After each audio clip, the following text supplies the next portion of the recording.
In this sacred journal, I, Brother Urist, a humble dwarf of an order devoted to the god of disease and healing, wish to recount the events of the past year.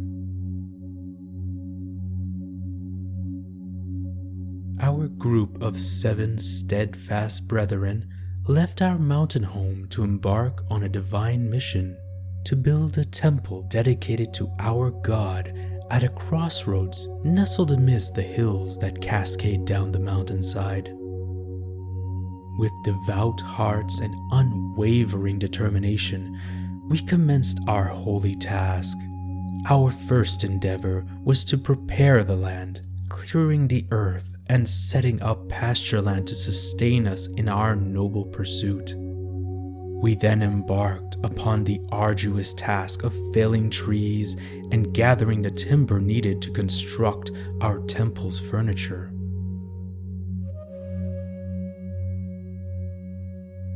To our joy, the god of spurting smiled upon us, leading us to discover a hidden gem beneath the surface, a cavern untouched by mortal hands. We tunneled through the earth, forging a spiral staircase to reach this subterranean treasure. The stone we unearthed would become the very foundation of our sacred haven. Guided by divine providence, we began the laborious task of shaping and refining the stone blocks, working diligently to transform raw materials into a testament of our devotion. It was during this time that Zuglar, a valiant mace dwarf, was chosen to lead our fledgling guard. It proved a wise decision, for no sooner had this mantle been bestowed upon him than a swift, giant rat menaced our new abode. After a relentless chase, Zuglar's determination prevailed, securing the safety of our sanctuary.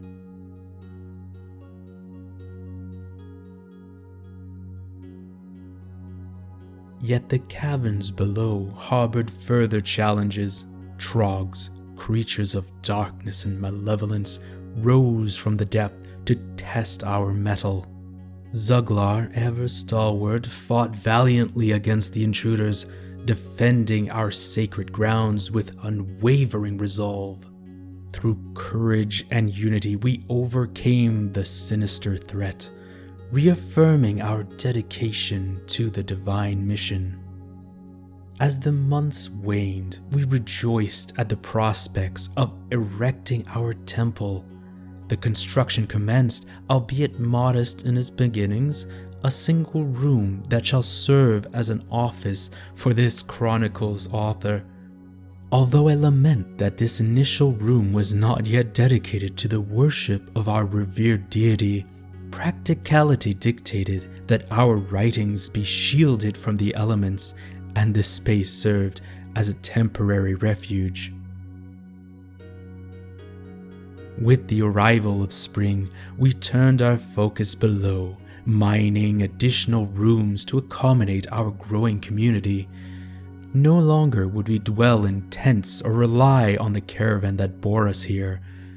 However, the wildlife proved an unwelcome nuisance, disturbing the peace of our surroundings and causing distress to our cherished sheep.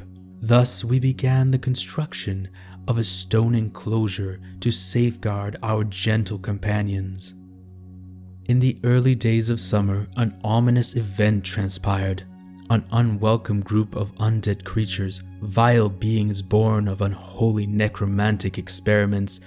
Such abominations were a direct affront to our god of healing, and we vowed to resist their presence.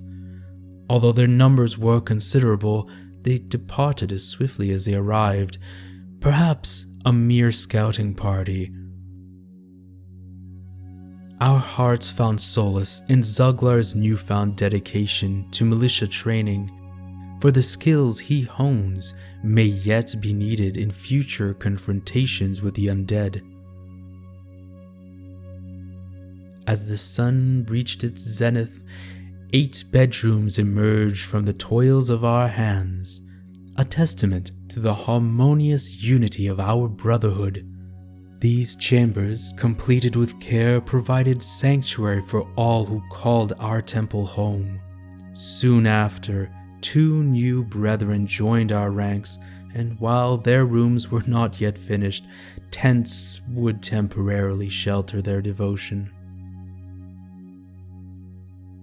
Autumn arrived with a whispered promise of fruition, as the chapel to our temple was finally constructed. Within its sacred walls, we found solace and warmth, a refuge for devout prayers and fervent communion with our God. Meanwhile, our efforts turned to the construction of a dining room and kitchen, nestled beneath the ground near the bedrooms. Although the dining room's completion would elude us this year, progress steadily advanced. A trade caravan graced our temple in the season of harvest, bearing goods for exchange.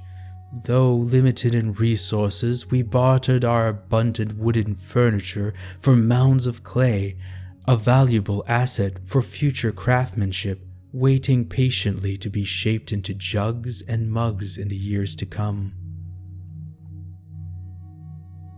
To safeguard the tranquility of our sacred grounds, Zuglar valiantly chased boars that dared trespass upon our temple grounds.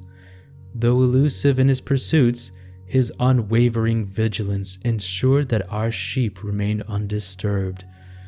Soon after, as a testament to our toil, a stone wall enclosure now shielded the sheep, their gentle bleating a reminder of the harmony within our haven. As the year draws to a close, I pen these final words with optimism and hope. The hospital, the holiest of all chambers within our temple, remains under construction. Its completion awaits the touch of a roof, beds to cradle the weary, and the implements of healing that shall mend the afflicted. But with hearts full of devotion, we look to the coming year, confident that our divine mission will flourish in all its glory. In humble reflection, I offer gratitude for the steadfast dedication of our brethren, whose unwavering spirit has carried us through trials and triumphs alike. May the divine grace us in the days to come as we continue to build, heal, and serve in the name of our deity.